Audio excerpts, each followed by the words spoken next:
আসসালামু আলাইকুম রহমতুল্লাহি ওবরকাতুহু। সম্মানিত দর্শক, কয়েকটি বিষয় নিয়ে আলোচনা করব। প্রথম বিষয়টা হলো, হঠাৎ করে শেখ হাসিনা একদম চুপচাপ হয়ে গেছেন গত ১ সপ্তাহ ধরে। যেটিকে আমি খামোশি বলার চেষ্টা করছি, বা খামোশি কেন বলার চেষ্টা করলাম সেটা নিয়ে পরে বলব। কিন্তু তিনি চুপচাপ হয়ে গেছেন এবং গত ১ সপ্তাহের মধ্যে তিনি ছোট্ট একটা অডিও ক্লিপে সংক্ষিপ্ত একটা বক্তব্য দিয়েছেন ৩ মিনিটের, not more than that. Very concrete, উৎসাহব্যঞ্জক আওয়ামী লীগের যারা লোকজন তাদের জন্য, আর আওয়ামী লীগের যারা প্রতিপক্ষ রয়েছে তাদের জন্য অশনি সংকেত। এগুলো একটা পার্ট। দ্বিতীয় যে পার্ট, সে পার্টটি হলো, এই ঢাকা শহরের মহাখালীতে ছাত্রলীগ একটা অভিনব মিছিল করেছে। সেখানে রীতিমতো অঝরে ককটেল বৃষ্টি হয়েছে। আওয়ামী লীগ যে সময়টাতে রাজপথে ছিল ইফেক্টিভ পলিটিক্যাল পার্টি রূপে, হরতাল, অবরোধ, ককটেল, গাড়ি পোড়ানো, পেট্রোল বোমা মারা, এই জিনিসগুলো আওয়ামী লীগের সঙ্গে মানে এমনভাবে যেন আম এবং দুধ যেভাবে মিশে যায়, আওয়ামী লীগের আন্দোলন মানেই হরতাল, ভাঙচুর, জ্বালাও পোড়াও ইত্যাদি সব কিছু। আর তাদের মুখের জোর এত বেশি, তারা যখন ক্ষমতায় আসে তখন বিএনপি এবং জামাতকে যে ভাষায় গালাগালি করে এবং যেভাবে দায়ী করে, সেই তুলনায় বিএনপি তখন মানে রীতিমতো বেকুব হয়ে বসে থাকে। তারা মানে ওই আওয়ামী লীগের মুখের কাছে, সোফার কাছে, the power of speaking, narrative তৈরি করার মতো তাদের যে ক্ষমতা রয়েছে, সেই ক্ষমতার কাছে বিএনপি এবং জামাত এখনও পর্যন্ত শিশু। আপনি এই সময় দেখেন তো, এই গত ২ বছরে বিএনপির বিরুদ্ধে, জামাতের বিরুদ্ধে, এনসিপির বিরুদ্ধে এই যে মানুষ যে ক্ষেপে গেছে, ইউনূসের বিরুদ্ধে মানুষ যে ক্ষেপে গেছে, এবং সবাইকে এখন মানুষ এক কাতারে ফেলে সবাইকে দেশবিরোধী, আমেরিকা দালাল, তারপরে সেন্ট মার্টিন বিক্রেতা, মার্কিন বাণিজ্য চুক্তি তারা মিলেমিশে করেছে, দেশ থেকে টাকা পাচার করে তারা সুইস ব্যাংক ভরে ফেলেছে। এবং এটা শুধু কথা নয়, ২০২৫ সনের যে সুইস ব্যাংকের যে রিপোর্ট, সেই রিপোর্ট অনুযায়ী সেখানে বাংলাদেশি যারা টাকা আমানত রাখে, সেই আমানতের পরিমাণ বেড়েছে ৪১% প্রিভিয়াস ইয়ারের চাইতে। তাহলে বোঝার চেষ্টা করুন যে ২০২৫ সনে যারা ক্ষমতায় ছিলেন তারা কি পরিমাণ টাকা বাংলাদেশ থেকে পাচার করে সুইস ব্যাংকে রেখেছেন, এবং সেই লোকগুলো কারা? তারা তো নিঃসন্দেহে মানে আওয়ামী লীগের লোক নয়। তো এই বিষয়গুলো ইন অ্যাডভান্স ২০২৪ সনের আগস্ট সেপ্টেম্বর গেছে, নভেম্বর মাস থেকে আওয়ামী লীগ প্রচার করে আসছে। ইনুস সুদখোর, ইনুস দুর্নীতিবাজ, ইনুস ধাপ্পাবাজ, এনসিপির মানে যা যা করেছে, আজ এই সমাজে বলতে গেলে এই আওয়ামী লীগের প্রচার এবং প্রোপাগান্ডার কারণে পুরো জিনিসটি একত্র একেবারে আলু ভর্তা হয়ে গেছে। অর্থাৎ আমেরিকার দালালি করতে গিয়ে এখানে আপনি বিএনপি, জামাত এবং ইউনূস, এনসিপি তাদেরকে আলাদা করতে পারবেন না। কিন্তু তাদের মধ্যে আলাদা সত্তা হয়তো আছে, কিন্তু আওয়ামী লীগ তাদেরকে একত্র করে ফেলেছে। আর দেশপ্রেমিক বলতে যা বোঝায়, এটা সঙ্গতির কারণে আপনি যখন দেশ বিক্রি করবেন, দেশপ্রেমিক কাদের নাম আসবে? এই যে ন্যারেটিভটা তারা তৈরি করেছে ইন্টেলেকচুয়াল লেভেলে।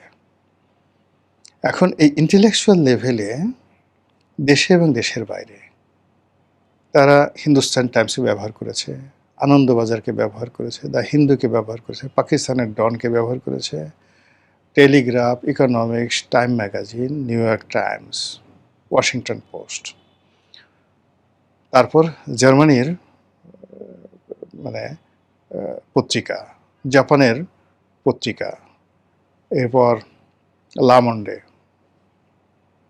প্যারিসের পত্রিকা, সব জায়গাতে যুগপৎভাবে, এবং সেই রিপোর্ট আবার ঘুরে ফিরে একটু ১৯-২০ করে অনুবাদ আকারে বাংলাদেশে মানবজমিন প্রকাশ করে, মানবজমিনের পরে অন্যান্য পত্রিকা প্রকাশ করে, সোশ্যাল মিডিয়াতে ভাইরাল হয়ে যায়।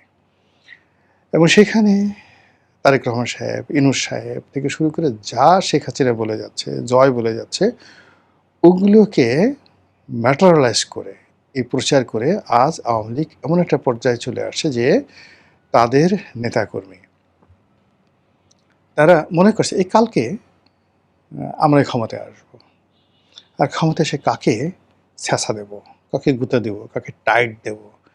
আমাদের যে গ্রাম অঞ্চলে পান ছ্যাঁচার জন্য ছেঁচুনি বলা হয়, শৈশবে যাদের স্মৃতি আছে 70-80 দশকে দাদা দাদিরা ওই পান ছেঁচে খেত, হামান দিস্তা। তো সেই হামান দিস্তার মধ্যে ফেলে যেভাবে পান আর সুপারি একসাথে ছ্যাঁচে আওয়ামী লীগের লোকজন চিন্তা করছে তাদের যারা বাড়ি পুড়িয়েছে, ঘর পুড়িয়েছে, তাদের স্ত্রী সন্তানের সঙ্গে অমানবিক আচরণ করেছে, তাদের ব্যাংক লুট করেছে, তাদের টাকা নিয়ে গেছে, পয়সা নিয়ে গেছে, সবগুলোকে পান সুপারি জর্দা বানিয়ে হামান দিস্তাদের মধ্যে নিয়ে আচ্ছা মতো আমরা ছেঁচব। এবং এই যে তারা চিন্তাভাবনা করছে, চিন্তাভাবনা করার ফলে তাদের মধ্যে একটা প্রচণ্ড সাহস, এবং সেই সাহস এই রাজধানীতে এসে আশ্রয় পড়েছে। কিভাবে আশ্রয় পড়েছে? যে মহাখালীর মতো ব্যস্ততম জায়গাতে তারা রীতিমতো ককটেল বৃষ্টি করে ঝরিয়ে তারা সেখানে মিছিল করেছে। পুলিশ কি করেছে? 2 জনকে গ্রেপ্তার করতে পেরেছে, কিন্তু বাকি সবাই সেখান থেকে চলে গেছে। কিন্তু আতঙ্ক তো ছড়িয়ে পড়েছে। এখন এটা মহাখালী কেন? ওই যে মহাখালীতে আওয়ামী লীগের যারা প্রতিপক্ষ তারাই সেতু ভবন পুড়িয়েছিল, তারাই মহাখালী বক্ষব্যাধি হাসপাতালের ওই এলাকাটাতে 2-3টে অফিসে আগুন দিয়েছিল। তার মধ্যে স্বাস্থ্য অধিদপ্তর, তারপর যেটাকে বলা হয় ত্রাণ মন্ত্রণালয়ের অধীন যে একটা অফিস আছে, দুর্যোগ এবং পুনর্বাসন অধিদপ্তর, সেখানে সেতু ভবন। তো এর বাইরে উত্তরা থেকে তারা এই জিনিসটা শুরু করেছিল। ফলে আর ওই মহাখালীতে রেলগেটে এসে, মানে আওয়ামী বিরোধী যে মিছিল উত্তরা থেকে এসে ওই রেলগেটে এসে প্রথম তারা বাধাপ্রাপ্ত হয়েছিল হালকা, তারপর ওখান থেকে তারা সর্বশক্তি নিয়ে গণভবনের দিকে এসেছিল। এজন্য ওই মহাখালীর উপর তাদের রাগ। ওই মহাখালীতে তারা কারা কারা এই কাজ করেছে, কী কাজ করেছে, ফলে ওই মহাখালীকে তারা টার্গেট করে তারা এগোচ্ছে।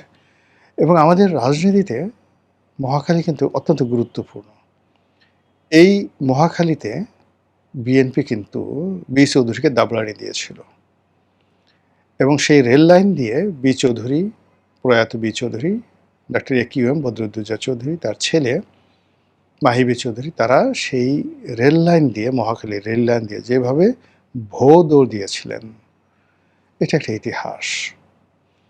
এবং ওই মহাখালী রেলগেটের কাছেই নিউ ডিএইচএস আছে, যেখানে কর্নেল অলি আহমেদ বীর বিক্রম বসবাস করেন, বীরুত্তম বা বীর বিক্রম। তো তিনি যখন এই বিএনপি থেকে বের হয়ে গিয়ে এলডিপি করলেন, ওই তাকে মারার জন্য ওই মহাখালী রেলগেটের ওই জায়গাতে একটা ব্যাপক শোডাউন হয়েছিল। বিএনপির জমানাতে নয়, এরশাদ জমানাতে ওই মহাখালীর ওই এলাকাটাই মূলত ছাত্রদলের যারা তখন ঢাকা শহর নিয়ন্ত্রণ করতেন, সেই নিরু, সানাউল হক নিরু, সেই সানাউল হক নিরু তাদের যত আড্ডা, যত কর্মকাণ্ড ওই মহাখালীকে কেন্দ্র করে। এবং সানাউল হক নিরু সাহেব সেই মহাখালীতে থাকতেন, এবং সেখানে নিরু সাহেব যে বাসায় থাকতেন সেখানে মাঝে মধ্যে বর্তমান প্রধানমন্ত্রী তারেক রহমান সাহেব তিনিও নিয়মিত ওই বাসায় আসতেন। এবং ওই বাসায়, নিরুর বাসায় থেকে কি করতেন বা এই করতেন সেটা প্রধানমন্ত্রী বা নিরু ভাই দুজনে ভালো বলতে পারবেন। তো ওই হলো মহাখালীর ইতিহাস। ওখানে রাজনীতির অনেক কিছু টার্নিং পয়েন্ট হয়েছে, ওই মহাখালীর ওই জায়গাতে অনেক কিছু হয়েছে। কাজে সেই মহাখালীকে আওয়ামী লীগ টার্গেট করে সেখানে প্রথম ককটেল বৃষ্টি করলো। এটা গুলিস্তানে তারা করতে পারতো, তারা গুলিস্তানে করেনি, মহাখালীতে করেছে। তো বুঝুন যে তারা একটা ডিজাইন করে, ম্যাটিকুলাস ডিজাইন করে এই কাজগুলো করছে। থার্ডলি, হাসনাত আবদুল্লাহ এখন সংসদ সদস্য, এনসিপি নেতা, তিনি সাদিক কায়েমকে নিয়ে ইংল্যান্ডে গেলেন। তো সাদিক কায়েম দেখেন এখানে ছাত্রলীগ, একসময় সে ছাত্রলীগে ছিল, তারপরে ছাত্রলীগের মধ্যে গুপ্ত অবস্থায় ছিল, সেখান থেকে সে বের হয়ে আসছে। কিন্তু ইংল্যান্ডে সে যে গেল, সাদিককে কেউ একটা ডিম মেরেছে, তাকে কিছু করেছে, এটা কিন্তু কেউ বলতে পারবে না। তার একটা পশমকে স্পর্শ করেনি। হোয়াই? সেকেন্ড থিং হলো, ওখানে দফায় দফায় হাসনাত আবদুল্লাহ যখন নামলো তখন এক দফা গালাগালি করলো, ইচ্ছা মতো গালাগালি করলো। আপনি যতই বীরত্ব দেখান না কেন, রাজনীতি আমরা যারা করি, আমাদেরকে উদ্দেশ্য করে কোনো একটা চোখে মুখে সামনে দাঁড়িয়ে কেউ গালাগালি করে, ওটা ঘুমানো যায় না, ভালো লাগে না। এখন হাসনাত আবদুল্লাহকে হিথ্রো এয়ারপোর্টে গালাগাল করা হয়েছে, সে যতই বড় কথা বলুক না কেন, তার কিছুটা হল তার মন খারাপ হয়েছে। 2 নম্বর হলো যে সে অক্সফোর্ডের যে একটা সংগঠন, যে সংগঠনের মূলত জামাত নিয়ন্ত্রিত একটা সংগঠন, সেখানে অক্সফোর্ড ইউনিভার্সিটির যে হলটি, একটা হল যেখানে বিতর্ক হয়, বিভিন্ন অনুষ্ঠান হয়, সেই হলটি ভাড়া করে সেখানে সেই কাজটি করা হচ্ছে। যেমন ঢাকা বিশ্ববিদ্যালয়, যেমন ধরেন সিনেট হল, নব মানে একজন এখানে ঢাকা বিশ্ববিদ্যালয়ে যে সিনেট ভবন আছে, সেই সিনেট ভবনে একটা হল আছে, সেটা ইচ্ছা করলে অনেকে ভাড়া নিতে পারেন। এরকম একটা হল ভাড়া করে সেখানে মূলত বেশিরভাগই হাতে কয়েকজন সে ইংরেজ ছিল, বাকি সবাই ওখানে ইংল্যান্ডে বসবাসরত জামাত শিবিরে যারা লোকজন, সেখানে সাদিক কায়েম এবং আমাদের হাসনাত আবদুল্লাহ ভাষণ দিলেন। যাই হোক, আমার কাছে ধারণা ছিল যে হাসনাত আবদুল্লাহ ওখানে একটা খুব বিতর্ক হবে, ইংরেজির একটা লিখিত ভাষণ সে নিয়ে যাবে এবং ওখানে একটা অক্সফোর্ডের পরিবেশ হবে। কিন্তু ভাবসাব দেখে মনে হলো যে সে রাজুতে যেভাবে ঢুকে, মধুর ক্যান্টিনে যেভাবে ঢুকে, বা তার যে স্টাইল আছে কোথাও একটা ঢোকার, ঠিক সেইভাবেই সে ঢুকলো ওখানে এবং বক্তব্য দিল সেই বাংলাদেশে আমরা যেভাবে ইংরেজি বলি। যার বাড়ি চট্টগ্রামে, সে চট্টগ্রামের আঞ্চলিক ভাষা ইংরেজি বলে। তারপর যার বাড়ি কুমিল্লাতে, ঠিক সে কুমিল্লার আঞ্চলিক ভাষা ইংরেজি বলে। বরিশাল যাদের বাড়ি, তারা বরিশালের ভাষা ইংরেজি বলে। তো ওইরকম হাসনাত আবদুল্লাহ যে ইংরেজিতে কথা বললো, সেই ইংরেজি কথা বলার মধ্যে ওইরকম যে একটা তার প্রোনাউন্সিয়েশন, তার মেসেজ, তার বক্তব্য, যেটা লিখিত হলে খুব ভালো হতো, কিন্তু ওইরকম আকর্ষণীয় কিছু আমাদের সামনে আসলো না। কিন্তু আসলো যেটা, সেটা হলো ওখানে মানে সে যেন ঢুকতে না পারে, এই জন্য তাকে বাটাম দেওয়ার প্রাণান্ত চেষ্টা করলো সেই আওয়ামী লীগের লোকজন। এবং সেই কাজ ফেরানোর জন্য এনসিপির যারা লোকজন আছে তারা প্রাণান্ত চেষ্টা করলো। কিন্তু যে দৃশ্য আমরা দেখলাম, যে আওয়ামী লীগের লোকদের বাটাম থেকে বাঁচার জন্য হাসনাত আবদুল্লাহ এক দফা দৌড় দিল এবং তাকে ডিম মারার চেষ্টা করলো। ডিম গায়ে লাগলো না, কিন্তু সে আওয়ামী লীগ লোকদেরকে টিটকারি করলো একটা ডিম দেখিয়ে, লাল রঙের একটা ডিম দেখে। ভালো কথা, মনে করলাম যে এখানেই হয়তো তার শেষ হবে। কিন্তু পরবর্তীতে একটা ভিডিও, ওটা কি এআই করা না সত্য না মিথ্যা আমি জানি না, সেটা হলো সে রাস্তাতে হাঁটছিল, ওই অবস্থাতে আবার তাকে আক্রমণ করেছে আওয়ামী লীগের জন্য। এইবার তাকে আচ্ছা মতো ডিম মারা হয়েছে, ঘ্যাটা ঘ্যাট ডিম। এবং সেই ডিমের হাত থেকে বাঁচার জন্য সে কি যে দৌড়, বহু দৌড়। এখন স্পষ্ট তার চেহারা বোঝা যাচ্ছিল না, কিন্তু আওয়ামী লীগের লোকজন বগল বাজাচ্ছে, দিয়েছে আচ্ছা মতো। আর তাকে তো যে গালি দেয় আওয়ামী লীগের লোকজন বা অন্যান্য যারা তার বিরোধী পক্ষ যে গালি দেয়, সেই গালিগুলো দিয়ে পুরো ফেসবুক ফাটিয়ে ফেলছে। এই যে 3টি ঘটনা, এই 3টি ঘটনার নিয়ে আওয়ামী লীগের মধ্যে ভীষণ রকম তোলপাড় চলছে। এবার প্রথম অংশে ফিরে আসি এবং সংক্ষেপে বলে বক্তব্য শেষ করব। শেখ হাসিনা কেন হঠাৎ চুপ হলেন? তাকে কি কেউ হঠাৎ চুপ থাকতে বলেছে? খামোশি, খামোশি অর্থাৎ চুপ হয়ে যাওয়া, এবং তাকে কেউ অনুরোধ করা, ধমক দেওয়া, বলা যে আপনি এই মুহূর্তে একটু চুপ থাকেন, এটাকে বলা হয় খামোশ বা খামোশি। ধমক শুনে চুপ হয়ে যাওয়া। আর যদি আপনি নীরব হয়ে যান, সাইলেন্স, সেই সাইলেন্স হলো অন্য একটা অর্থ। You are gathering, refuelling yourself under meditation. আর হলো যেটা হলো, আর একটা হলো মৌনতা, উদাসীনতা, নীরব হয়ে যাওয়া। কিন্তু শেখ হাসিনার ক্ষেত্রে আমি খামোশি শব্দটা ব্যবহার করলাম এই কারণে যে তার যারা আপনজন আছেন, তারা নিঃসন্দেহে বলছেন যে, আপা আপনি তো অনেক বলেছেন, অনেক করেছেন। এখন একটু কয়েকদিনের জন্য একটু হালকা চুপ থাকেন, দেখেন আমরা কি করি। আপনার পার্ট, ইউ হ্যাভ ডান এ লট। আপনি আমাদের জন্য অনেক কিছু করেছেন, এখন আমরা কিছু করি, এরপরে আপনি বলেন। এবং তার প্রেক্ষিতে এই যে মহাখালীতে যে ঘটনা ঘটছে এবং এখন বাংলাদেশে রেড অ্যালার্ট জারি করা হয়েছে। আওয়ামী লীগের যে প্রতিষ্ঠা বার্ষিকী, সেই প্রতিষ্ঠা বার্ষিকীতে যেকোনো অকারেন্স ঘটতে পারে, যেকোনো মানে সহিংসতা ঘটতে পারে। এজন্য সরকার ভয় পাচ্ছে, সরকার সতর্ক হচ্ছে। এজন্য সারা দেশে রেড অ্যালার্ট জারি হয়েছে। ইট মিনস আপনি আওয়ামী লীগকে নিষিদ্ধ করেছেন, ছাত্রলীগকে নিষিদ্ধ করেছেন, কিন্তু তাদের আতঙ্ক আপনাকে তাড়া করে ফিরছে।